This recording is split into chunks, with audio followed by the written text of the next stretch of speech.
Nous y voilà, le premier Grand Prix de la saison à Bahreïn. Tu l'avais attendu, tu avais vu des films d'action, tu en voulais de l'action, tu avais vu Top Gun Maverick, tu avais vu Rocky Balboa, tu en avais plein là, tu voulais de l'action en piste, tu en as eu hors piste. Oui, parce que c'est vrai que sur la piste, il s'est quand même pas passé grand-chose, on s'est doucement fait chier, il faut le dire.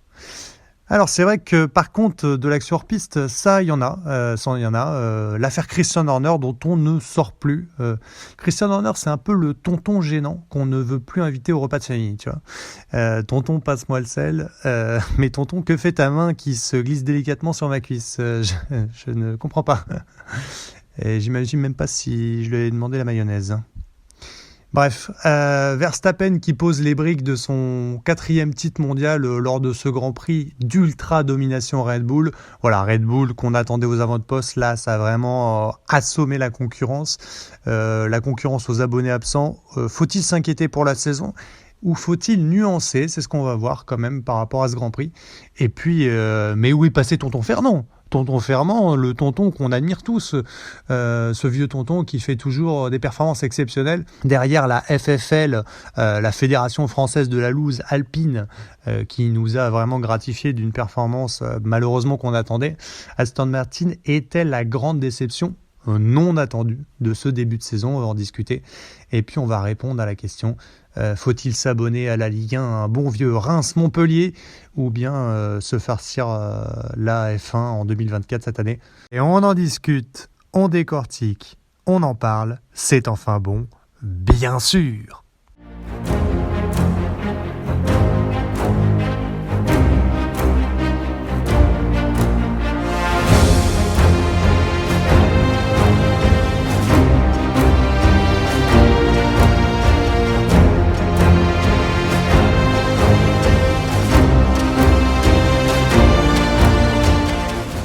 En direct, sur BBC Magazine, Ben Sulayem, dans une cave, des vidéos de lui qui tourne en train de faire un karaoké sur Eddie Mitchell en tutu violet. Tous les indices sont là. Comment ? Le président de la FIA qui ferait ça ? Vous l'aurez compris, en ce moment, blague à part, c'est vraiment People Magazine qui tourne à fond les ballons. C'est en dehors de la piste qu'on s'éclate le plus. Voilà, l'affaire qui vient de tomber il y a à peine quelques heures, quelques jours, j'ai envie de dire, c'est une enquête interne qui a été faite par la direction éthique de la FIA sur le directeur de la FIA, donc Ben Sulayem, qui aurait influencé sur une pénalité de Fernando Alonso l'année dernière à Jeddah pour la faire annuler. Et là encore, on a une deuxième annonce qui vient d'être faite pour dire dans cette enquête est comprise aussi une affaire comme quoi Ben Sulayem aurait influencé pour ne pas inclure le Grand Prix de Las Vegas au calendrier de F1. Or, là, à la limite, on se dit, s'il n'a pas envie d'inclure ce Grand Prix, s'il a envie d'essayer de faire sauter la pénalité de Fernando Alonso, pourquoi pas ? Mais j'ai envie de dire, il n'a pas le droit. Voilà, ce n'est pas son rôle et il est interdit à son poste d'influencer sur ce genre de décision. Et c'est là que le comité éthique risque de faire prendre. Alors, affaire à suivre. Voilà, j'ai envie de te dire. De toute façon, on va rentrer dans le vif du sujet avec l'affaire du moment, c'est Christian Horner.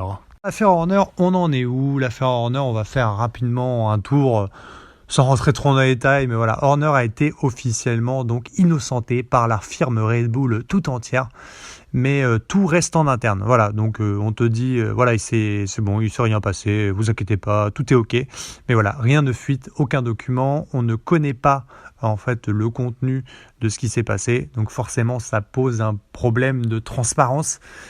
Si vraiment il n'avait rien à se reprocher, pourquoi ne pas communiquer dessus ? Très compliqué. On a eu, on pensait du coup s'en sortir un petit peu, c'est vrai. Alors Christian Horner est arrivé un petit peu avec des chaussons, pas très à l'aise quand même à Bahreïn, on l'a vu.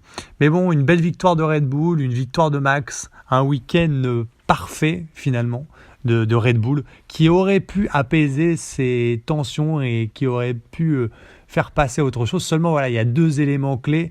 Le premier, c'est une fuite de documents qui a eu lieu aux instances, à la presse, au directeur d'équipe pour parler du contenu en fait de cette enquête interne. Donc la conclusion de cette enquête interne et le contenu total de cette enquête ont été envoyés aux instances, à la presse, au directeur d'équipe. C'est-à-dire que tout le paddock littéralement est au courant de ce qui se passe, de l'affaire avec Christian Horner.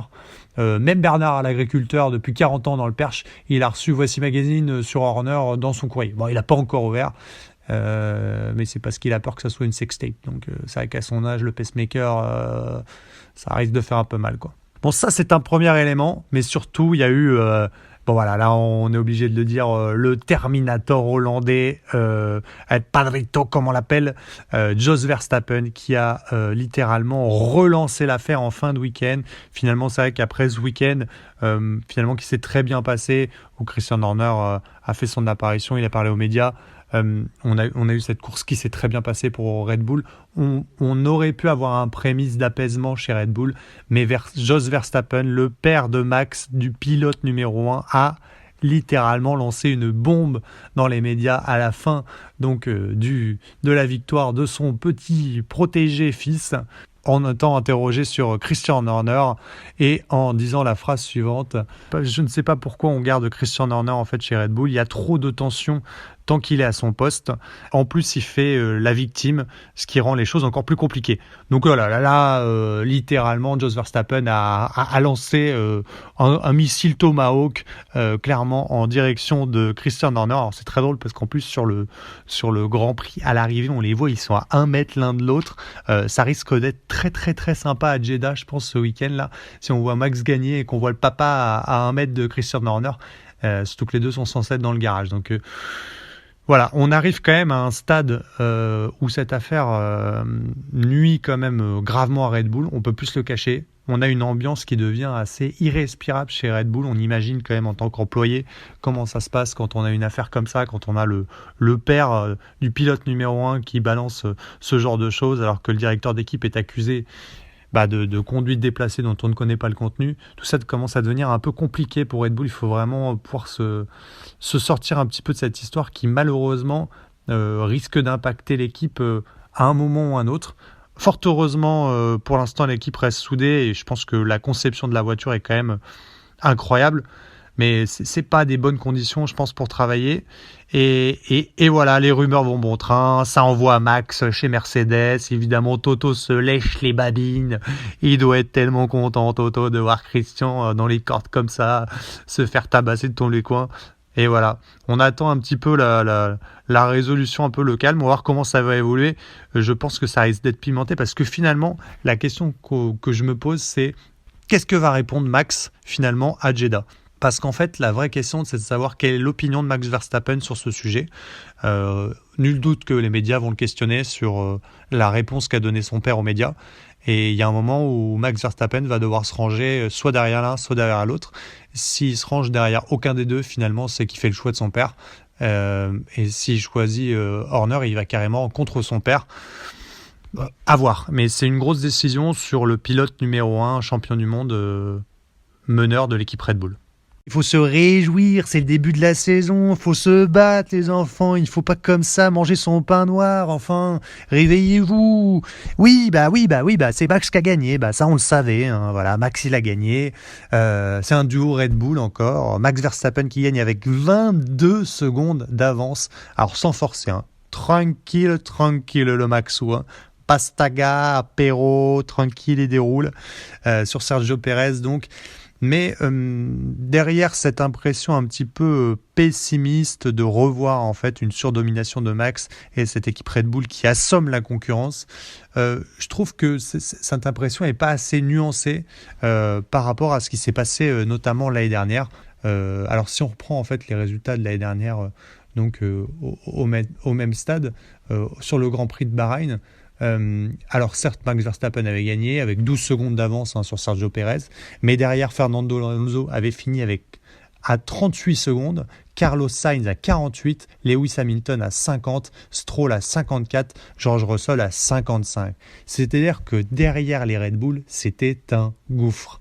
Et mine de rien, grâce à l'ultra performance de Carlito, qui je vous rappelle est à la recherche d'un baquet, Carlos Sainz, il a fini à 3 secondes seulement de Sergio Pérez. Et mine de rien, il finit qu'à 25 secondes de Verstappen. Alors évidemment, c'est un peu badant dit comme ça, mais on s'y attendait. Il n'y a pas trop de surprises sur ce début de saison. C'est peut-être un peu ce qui mine le moral. On attendait les Red Bull avec 5-7 dixièmes d'avance au tour. En tout cas, la Red Bull de Max Verstappen. C'est ce qui s'est passé globalement en course. Si en qualification, comme d'habitude, il y a eu le danger Ferrari, en course, il n'y a pas eu photo. Mais il y a plusieurs clés qui font qu'aujourd'hui, on peut nuancer ça. Le premier, c'est que le concurrent direct, Ferrari, n'a pour moi pas eu son numéro 1, puisque Charles Leclerc a été handicapé par un problème de freinage pendant l'ensemble de la course. On l'a vu en grande difficulté, le Monégasque est qualifié deuxième, qui a dû céder sa place devant son coéquipier, céder sa place devant Sergio Pérez, et qui a réussi, en s'accrochant, à redépasser George Russell pour aller chercher cette 4e place. Des gros problèmes de freinage sur la Ferrari qui ont miné en fait la course du Monégasque, qui, on le sait, voilà, il faut toujours avoir du respect pour la performance XXL qu'a fait Carlos Sainz ce week-end, mais le numéro 1 pour moi reste Charles Leclerc, et si Charles Leclerc est du coup pas au max, pour moi on n'a pas vu la surcapacité de la Ferrari. Donc je pense que Ferrari peut se montrer plus dangereux à Jeddah quand il aura récupéré son numéro 1 et son numéro 2 avec une voiture potable en forme. Le deuxième élément clé, c'est Mercedes. Mercedes qui, il est vrai, était un peu décevant. Russell qui a lutté avec les Ferrari, Hamilton qui était un peu loin, qui était en bataille avec les McLaren derrière. Mais Mercedes qui a avoué, en tout cas, avoir subi une surchauffe moteur pendant les 3/4 de la course et qui n'a pas pu pousser tout simplement. Et cette surchauffe moteur, elle va être réglée. Nul doute que la Mercedes va pouvoir régler ce problème, surtout que c'était les températures de Bahreïn et que ça va un peu évoluer. Et une fois que ce problème sera réglé, Mercedes estime qu'elle pourra gagner jusqu'à 3 dixièmes, puisqu'évidemment elle a baissé son régime moteur pour atteindre l'arrivée. Problème de fiabilité en ce début de saison donc pour Mercedes, mais ça veut dire que la performance de la Mercedes pure peut aller jusqu'à 3 dixièmes au-dessus, en tout cas c'est ce qu'ils annoncent. Et elle pourrait se retrouver finalement dans les rétros des Ferrari. Et là encore, ça veut dire que Mercedes se rapproche un peu de Ferrari, finalement se rapproche de Red Bull. Donc on n'est pas si loin. Finalement, ça se rapproche un peu du groupe Red Bull et c'est intéressant. Et puis, on va attendre Jeddah parce que c'est le premier Grand Prix de la saison, c'est Bahreïn, et puis chaque année, il faut toujours attendre 4-5 Grands Prix différentes typologies de circuits pour évaluer les forces et les faiblesses de chaque voiture, de chaque concept, et puis on aura une réponse à Jeddah, et à mon avis, ça pourrait être plus serré. Est-ce qu'on verra le vrai visage de Mercedes et de Ferrari à Jeddah?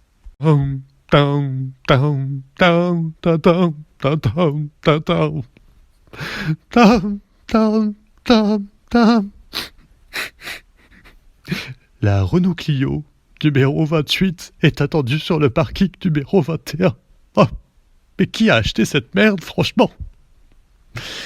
Vous l'aurez compris, tous les propriétaires de Renault en deuil ce week-end après l'entrée en lice catastrophique d'Alpine. Bon, malheureusement, c'est pas une surprise. Je n'étais même pas choqué des qualifications qui pourtant étaient dramatiques pour l'écurie Alpine. 19e et 20e sur la grille. Donc voilà, ils ont trusté les dernières places. Un échec complet de début de saison. Ils savaient que ça allait être difficile, et je pense qu'on savait au fond que ça allait être très très très compliqué. Probablement les premières qualifications allaient être vraiment très mauvaises. Entre 15 et 20 quoi. Mais là 19e et 20e, c'est vraiment complètement à la rue. Et puis à la rue en qualification, à la rue en rythme de course, il termine alors attendez, excusez-moi, je regarde, 17e et 18e. Vraiment il y avait rien sur ce week-end. C'est un week-end à oublier pour Alpine. Et puis un drame, Alpine part de tellement loin qu'il va falloir un travail colossal. Alpine qui voilà, tout simplement a vu la honte se déferler sur son équipe et a viré tout simplement les les deux personnes les deux directeurs techniques qui ont conçu ce modèle de voiture. Donc voilà, ils ont regardé la voiture, ils ont dit c'est quand même une belle bouse, j'assume pas, je me casse. Non, voilà, Alpine qui est en train de se restructurer, mais pour la énième fois, c'est vraiment l'écurie française qui est vraiment en déroute malheureusement depuis quelques années. Restructuration sur restructuration de personnel qui s'en sort pas. On espère bien sûr que cette énième restructuration va porter ses fruits, mais là Alpine part de tellement loin, c'est très très dur. Vraiment ce week-end il fait très très mal. Voilà, il faut garder de l'optimisme, hein. Il faut laisser passer ces 4-5 premiers Grands Prix qui vont être une purge et qui vont être très très compliqués, et attendre les premières grosses séries d'évolution avec, on l'espère, un gros gap peut-être à Barcelone. D'ici là, il faut serrer les dents. Ouais, comme je l'ai dit, c'est pour moi pas la plus grande déception. Et c'est peut-être pour ça aussi d'ailleurs que finalement ce Grand Prix a été un petit peu morose. C'est parce qu'on n'a pas eu cet éclair, cette joie, à part Carlos Sainz qui nous a fait vraiment une très belle course. On n'a pas d'écurie qui est sortie du lot en se disant... Putain la vache, on l'avait pas vu venir. Ils sont au-dessus du rythme auquel on avait pensé. C'est un peu la déception finalement de ce Grand Prix, c'est ce qui a miné un petit peu le tout, quoi. Et on a eu quelques déceptions, et dans ces déceptions il y a eu Alpine, et l'autre grande déception, et pour moi la plus grosse déception parce que on l'avait moins vu venir, c'est Aston Martin. Aston Martin qui a affiché un rythme en qualification là où on l'attendait, en bataille avec les McLaren, en bataille avec les Mercedes, avec un Alonso plutôt bien placé. Bon, je ne parle pas de Lance Stroll, bon lui évidemment, je crois qu'il s'est qualifié 12e en qualification, mais pour lui c'est déjà génial, hein, c'est l'euphorie. Là il n'a pas la main cassée, donc comme ça il n'aura pas d'excuses pour la saison. Mais au-delà de ça, le rythme en course, il a été plutôt mauvais, hein. En fait, au-delà de ça, Aston Martin n'est pas du tout en adéquation avec ses attentes, je pense, et n'est pas du tout dans le rythme ni des McLaren ni des Mercedes, là où on l'attendait finalement. Et Aston Martin finit en fait, commence cette saison comme elle l'a terminée en 2023, avec ce retard qui s'est un peu accumulé sur ces deux écuries. Et finalement s'installe un peu dans le ventre mou. Alonso qui a terminé à 20 secondes de Piastri, donc la seconde McLaren, c'est loin, hein, c'est très très loin quand même en termes de rythme, et j'ai l'impression que voilà, Aston Martin va se retrouver en 5e place constructeur, mais avec un petit gap, un gouffre devant et un gouffre derrière, et voilà, pas grand chose à faire. Ça risque d'être un début de saison assez morose pour l'équipe et pour Papy Fernand qui nous a régalé l'année dernière. Malheureusement, il va falloir faire le dos rond, au moins jusqu'à des évolutions qui, on l'espère, vont amener Aston Martin, les ramener aux avant-postes. Alors, quelle conclusion tirer de cette saison 2024 ? Faut-il se taillader les veines avec un couteau japonais directement ? Moi, j'ai essayé, hein, j'ai bien perdu 8 litres au 100, c'est mieux qu'une Alpine. Non, voilà, je pense que ce début de saison, il est finalement assez semblable à cette fin d'année 2023. On a une écurie Red Bull devant, on a Ferrari fort en qualif mais moins fort en course, on a Mercedes derrière, McLaren un peu à l'affût. Voilà, pas trop de surprises, et finalement on est dans la continuité de l'année dernière. Le vrai, comme on l'a évoqué avant, le vrai bad un peu, c'est Aston Martin qui risque de se retrouver à sa 5e place, un peu loin devant le milieu de peloton et un peu derrière ses avant-postes. Et puis derrière, on a le reste du peloton qui, pour le coup, est très resserré. On a vu Red Bull Cash APP avec notre duo Ricciardo et Tsunoda qui se sont insultés parce que l'un passait pas l'autre, etc. Bon, on connaît, hein, c'est des petits égos, les égos de pilote, parce qu'au final, 13e et 14e, bon, ça reste anonyme. Honnêtement, en effet, la voiture fait quand même celle qui fait le plus bonne impression, celle qui fait la meilleure impression, c'est quand même, en effet, celle qui fait la meilleure impression, ça reste quand même Red Bull Cash App, voilà, j'arrive même pas à le prononcer, excusez-moi, avec Ricciardo, le duo Ricciardo-Tsunoda. Je pense que ce qui a manqué en fait sur ce circuit à cette équipe-là, c'est la vitesse de pointe, clairement. Ils ont Les deux voitures n'avaient pas assez de vitesse de pointe et avaient des grosses difficultés à dépasser. Mais c'est vrai qu'en rythme de course, on les sentait plutôt à l'aise et je les sens un peu devant ce milieu de peloton. Derrière, c'est très serré, franchement, entre Williams, Haas qui a finalement fait bonne figure sans se transcender. C'est vrai que en fait, j'ai été mauvaise langue. Est-ce que Haas n'est pas la grande joie finalement, parce que Haas a été plutôt pas mauvais et est en bataille avec ce milieu de peloton alors qu'ils étaient quand même anonymement les derniers, qu'ils ont fait un deal avec Alpine pour échanger leur place. Ça, c'est génial. Gunther doit se mordre les dents. Il se dit putain, mais en fait, ça servait à rien de gueuler. Il fallait juste regarder les datas, quoi. Non, mais un milieu de peloton très resserré quand même, parce que Steck aussi, Alfa Romeo qui est bien situé aussi, et finalement les bonnes surprises sont plutôt en fond de grille. Tout ce milieu de peloton est très serré, sachant qu'Alpine, à mon avis, va vite revenir dans ce milieu, et donc tout ça va donner une popote très intéressante. Bon, le problème, c'est que c'est quand même assez loin sur la grille, et forcément, ça soulève pas les foules, quoi.